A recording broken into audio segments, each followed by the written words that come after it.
We live in a pretty messed up world where serial killers, mass shooters, rapists, arsonists, and human traffickers can lurk around any corner. They say you should never judge a book by its cover, but you should always be a little extra cautious when it comes to your fellow humans. Fetal abduction is one of those crimes you don't hear about too often. When you do, it's the kind of story that makes you sick to your stomach. Fetal abduction occurs when a woman wants a baby so badly that they're willing to kill another pregnant woman and steal their unborn child. Between 1983 and 2015, the National Center for Missing and Exploited Children recorded 18 fetal abduction cases, not including attempts, in the United States. Unfortunately, we don't know about the unreported cases, nor the women who consider murdering and stealing someone else's baby but never do. We can point to the story of Angelique Robledo and Kassandra Toruga, two 18-year-old women, one pregnant, one faking it, and how a strange feeling in the pit of Angelique's stomach saved her and her baby from Kassandra's devious plot.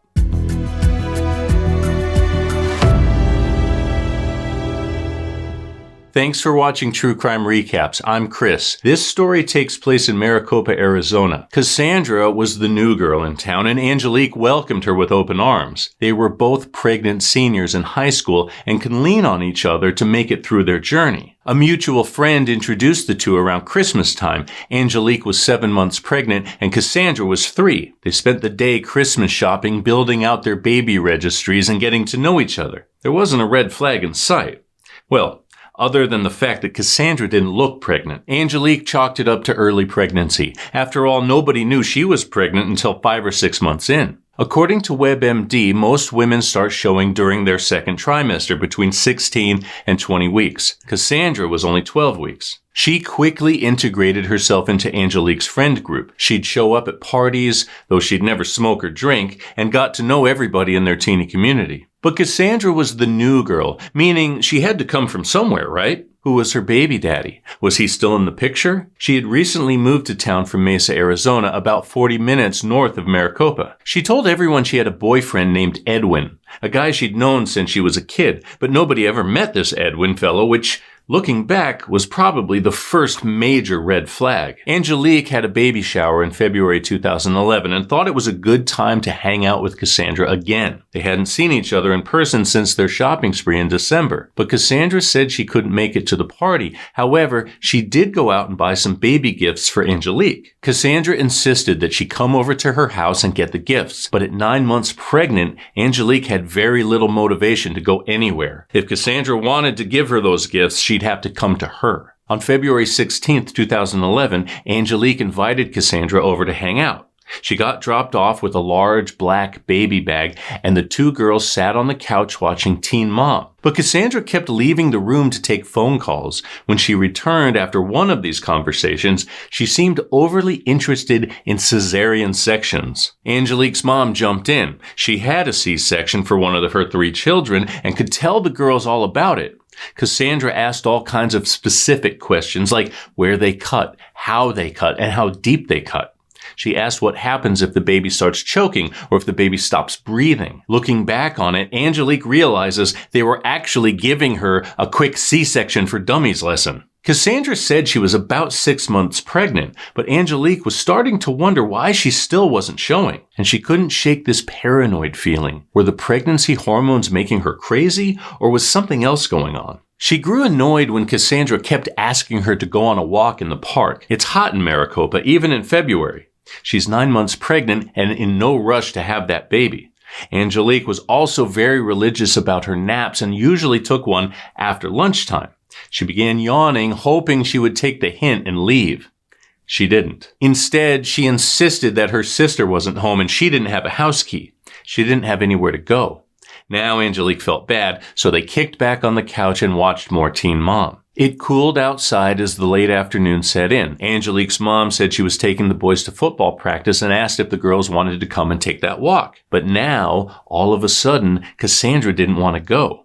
She began complaining about cramps, and Angelique agreed to stay home. It was like a switch flipped in Kassandra after Angelique's mom left. She was completely different, and Angelique couldn't shake that paranoid feeling. Kassandra suddenly wanted to give Angelique her baby shower presents. She had her sit down in a kitchen chair and close her eyes. Then Kassandra came up behind her and dropped presents in her lap. But here came that paranoid feeling. Is she about to walk up behind me and slit my throat? But when Angelique looked down to see a baby onesie in her lap, she blamed the pregnancy hormones again. She also gave her a receiving blanket and a baby carrier. Kassandra had one last present, one of those stuffed animal projector lights that shine on the ceiling. Angelique had been eyeing one of those when the girls went shopping for their baby registries back in December. But you can't get the full effect of a projector light in a bright room. So Kassandra told her she wanted to show her the gift in the dark.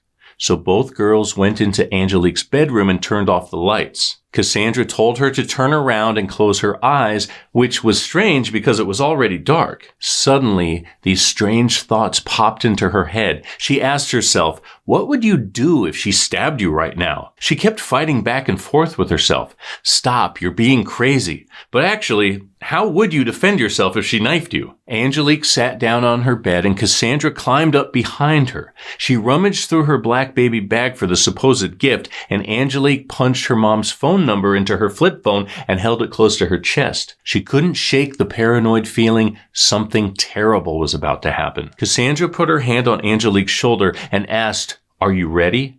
She then pushed Angelique forward and counted 1, 2, but before she could hit 3, Angelique jumped from the bed, ran across the room, and flipped the lights on.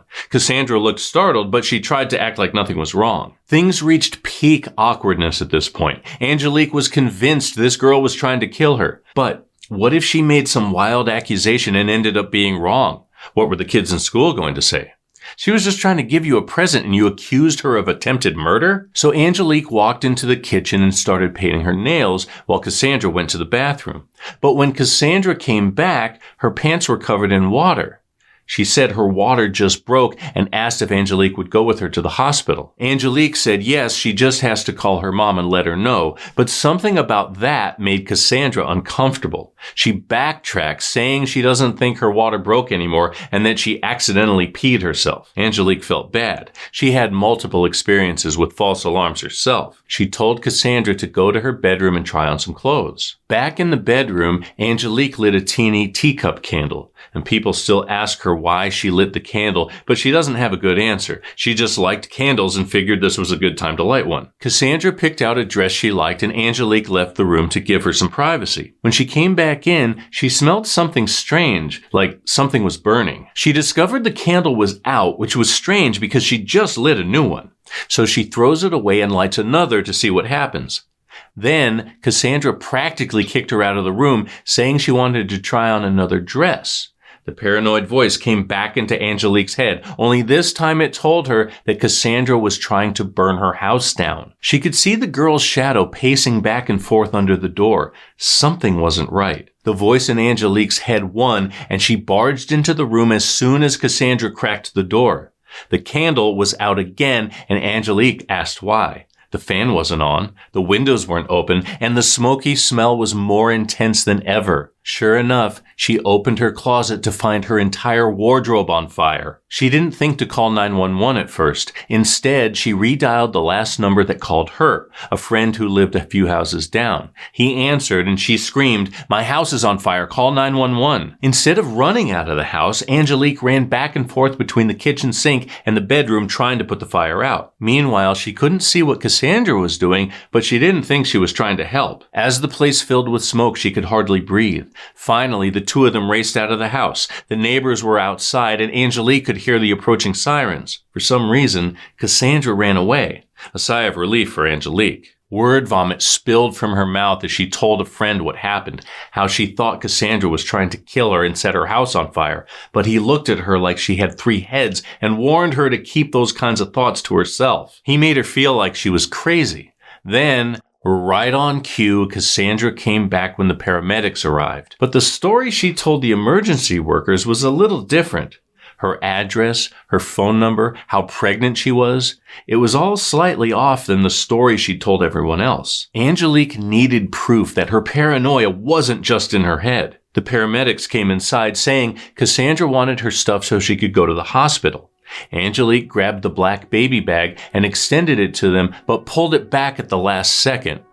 If there was a stuffed animal light in there, then she's crazy. If there's something else, a gun, a knife, a crowbar, maybe people would believe her. Angelique opened the bag, reached in, and felt something metal, something sharp. She pulled out a butcher's knife and dropped it on the counter. She was right. Kassandra was going to kill her, cut her baby out, and steal it. The police found another butcher's knife, some scissors, disinfectant, and baby diapers inside Kassandra's bag. All the presents she gave Angelique were meant to steal the baby. The onesie, the receiving blanket, the baby carrier. It was almost the perfect plan. 2 weeks after the fire, Angelique gave birth to her baby boy, Ryland. A week after he was born, she got a call saying the police arrested Kassandra for attempted murder, arson, and robbery. She confessed to the whole thing and even admitted to faking her pregnancy. However, an Arizona court decided not to pursue attempted murder charges against the girl. Instead, they believed that court-mandated psychiatric treatment was the best course of action. 1 year after the incident, Kassandra pleaded insanity to attempted arson and was sentenced to 7.5 years in a mental health facility. But Angelique felt that was strange. This girl plotted to kill her and steal her baby. How can they not get her on attempted murder when she confessed to the entire thing? When police interrogated Kassandra, they didn't read her Miranda rights. You know, anything you say can and will be used against you. And apparently, Kassandra talked about stealing the baby for someone else. Perhaps the person she spoke with on the phone. Perhaps Edwin. We can't say for sure. She said they planned on going down to Mexico and selling the baby as part of a human trafficking ring. Angelique has a few theories about the friendly plea bargain. Maybe Kassandra pointed the cops towards some bigger fish. Unfortunately, Angelique didn't learn any of this until 2020, a year after Kassandra was released. These days, Angelique is married with 2 more kids. Fearing for her family, Angelique told Ryland, now 11 years old, about Kassandra.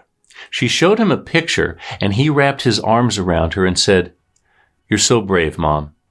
And we have to agree, what a miracle that she survived to tell her story and warn others about the dangers of fetal abduction. And that's your recap. Thanks for hanging out with us today. If you like getting all the crime in half the time, go ahead and tap that subscribe button and the bell so you never miss a story. We're here Wednesdays, Saturdays, and Sundays, but don't go away. Catch up on more recaps right here, right now. Until next time, take care.